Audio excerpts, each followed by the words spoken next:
Hello everybody, Tiashi, Coco's mother. As everyone knows, Coco passed August 23rd at 3:11 in the morning. He was in the hospital for about a month or so, a little bit over a month. I'm here to talk about what happened to him, how it happened, especially in the last days from when it first started happening. The first episode was June 1st. June 1st, I took him to the park. First time he's ever been to the park. He had a great time. He was playing, he went down the slide, he went in the swing, he seen his brother and sister playing, he wanted to play too. I tried to nurse him a couple of times. He didn't want to because he was so interested in playing. We were there for about an hour and a half, 2 hours. We came home, I went to put him in the tub to wash him up, and he just started screaming. So I picked him up out the tub. When I picked him up, I noticed he was turning blue. This time it was a little bit different because he was turning more blue than the normal. So I started to panic. I tried to calm him down, but then he started to scream louder and he started to clench his hands up, and his neck would arch back, or go all the way back, his back would arch.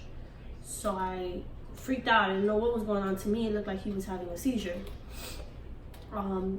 He didn't pass out, but he started to kind of faint and then come back. So I called the ambulance. By the time they came, he was already stable because I had picked his oxygen up. Can I give you a kiss? Give me a kiss, good night. Give me a kiss, good night. Good night. Mwah. Sweet dreams of Lily's bite. Good night. So he, by the time the ambulance came, he was already stable, but we still took him in because that was the first time that ever happened.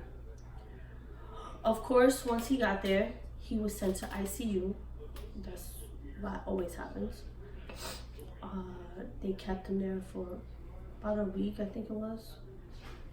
But they told me that these episodes were going to continue to happen and they were going to keep getting worse. A person with pulmonary hypertension, their lungs start to basically deteriorate, and it causes the heart to swell, the right side of the heart. So Karan's heart was starting to swell bigger than the left side. They were trying to reverse it with medication, but every medication they tried wasn't working. They had to keep going for stronger medication. That was the first episode. So I learned to kind of control it. I would always have Pedialyte with me, make sure he doesn't get dehydrated.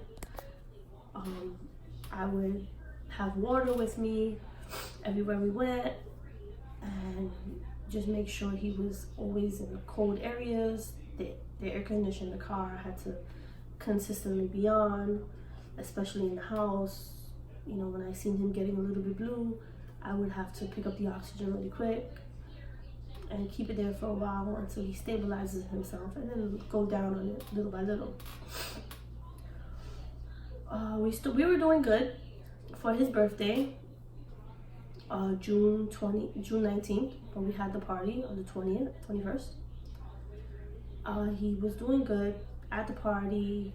He didn't have any episodes. He was sweating, getting kind of tired, whatever, but he was doing good for the most part.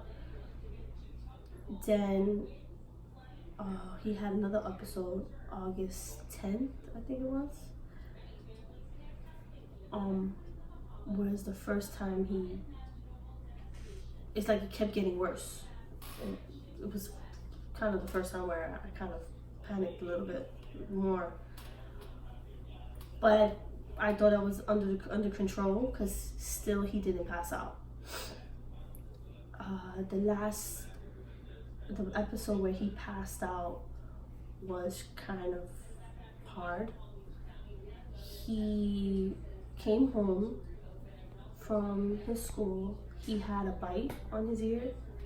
I guess a mosquito bit him or something, and it swelled up pretty big. He was allergic to bites, mosquito bites and stuff. So he kept messing with it, and he kept hitting his ear. So I figured, okay, let me just give him some Tylenol. Let me, make the pain go away if it hurts him. He went to sleep at 11 o'clock that day, and I thought he was fine. At 4 o'clock in the morning, he woke me up screaming, crying. He kept hitting his ear, like slapping it. So I was about to give him more Tylenol when I picked him up. He freaked out. He started screaming, and again, he started going into his episode where he would clench his hands, and he just started turning really blue and green. So I laid him on the bed to try and relax him. I started to sing to him to relax him, and when I laid him on the bed, he basically stopped breathing. So I had to perform CPR on him. Me and my oldest son performed CPR for about a minute. After that, he came back. He took a big gasp of air and then started crying. By the time the ambulance came, he was again already stable. His oxygen was up and he was crying, which was a good thing. So we took him to the hospital. They kept him again. They told me that he had to be monitored really well, and it was good that we thought quick, because if not, there was a chance that he could have just not woken up when I came back from him passing out. That people with pulmonary hypertension, they pass out all the time. A lucky thing we were paying attention, because sometimes they don't come back. So we also talked about lung and heart transplant. It wasn't for sure. We still had another medication that we had to try. And I said, okay. We came home. They kept him for about 2 days. Came home. So I sent him to school. I thought everything was okay. I thought he'll be fine. I sent him to school. And around 4 o'clock, I was on my way to go pick him up. And I get a phone call from the director of the school, and he's telling me, Miss Lydia, I had to call the ambulance for Quran. And I'm driving, and I'm like, what's going on? I'm on my way over there. He's like, he stopped breathing, and we had to do CPR on him for 3 minutes. And the ambulance, they're here right now. He started breathing again, but they're gonna take him. I was like, I'm almost there, but they were like, nope, we're gonna get him in the ambulance, and we're gonna take him. I fought with them a little bit so that they could take him to Jackson. Long story short, they did.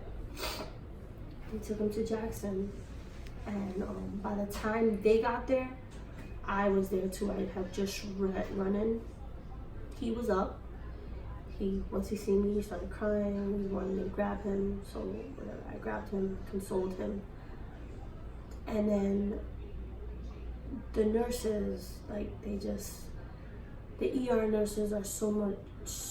I get it. They're trying to do their job, but when it comes to a child that's so delicate, they just don't understand. So they put him in the back, and the nurse comes and she's like, oh, we have to get blood, we have to get urine, we have to do x-ray, we have to do this, we have to do that. So I was kind of upset. I was over it, when it comes to the ER.